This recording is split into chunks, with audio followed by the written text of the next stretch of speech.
Ici à la WFG, je suis chargée de projet. Je m'occupe surtout d'élaborer des programmes communaux de développement rural.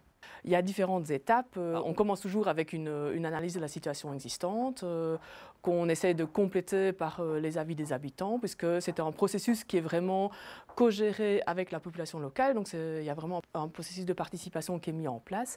Et ensuite, on essaye aussi avec les habitants justement de réfléchir sur les atouts et les faiblesses de leur commune, les menaces, les opportunités.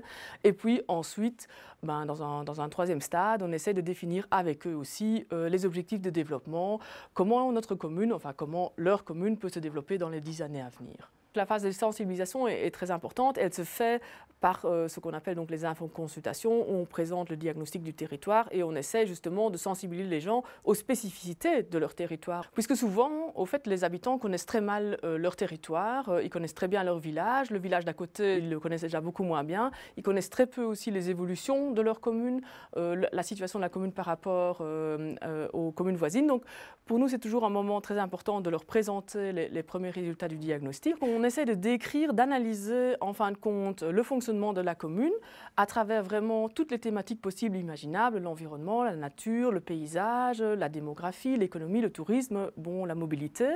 Et pour faire cela, au fait, on utilise différents types de données, on rencontre des personnes ressources, on analyse des données statistiques, donc on fait des cartes.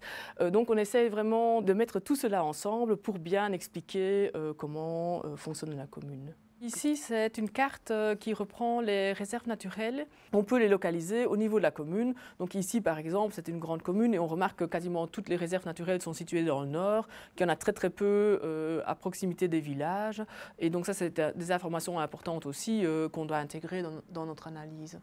Donc tous ces outils sont très importants, il faut bien les maîtriser et on les utilise tous les jours. Ce sont des projets assez divers, ça peut toucher le social, ça peut toucher la mobilité alternative, donc des chemins de promenade, ça peut toucher le tourisme, par exemple comme ici, mettre sur pied un circuit historique qui montre des photos d'une ville avant et après sa destruction pendant la guerre. Ça peut être des projets plus d'aménagement de places, de maisons de village, donc vraiment tous les sujets peuvent être touchés par les projets qui ont été pensés par la population donc de la commune. La force de la géographie, c'est d'apprendre à étudier, à bien analyser un territoire donné. Et le territoire, il peut être de taille très diverse. Ça peut être un village, ça peut être une commune, ça peut être une région beaucoup plus grande, voire un pays ou un continent. Donc ça, c'est vraiment une des particularités de la géographie.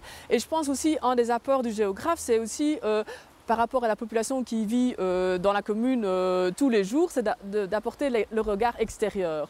Donc on vient avec un regard neutre, on essaie de mettre en exergue vraiment les spécificités de chaque commune. Et je crois que là, chaque fois, la population locale, même la population locale est étonnée parce qu'elle découvre des choses qu'elle ne connaissait pas ou qu'elle ne connaissait pas sous cet angle de vue-là.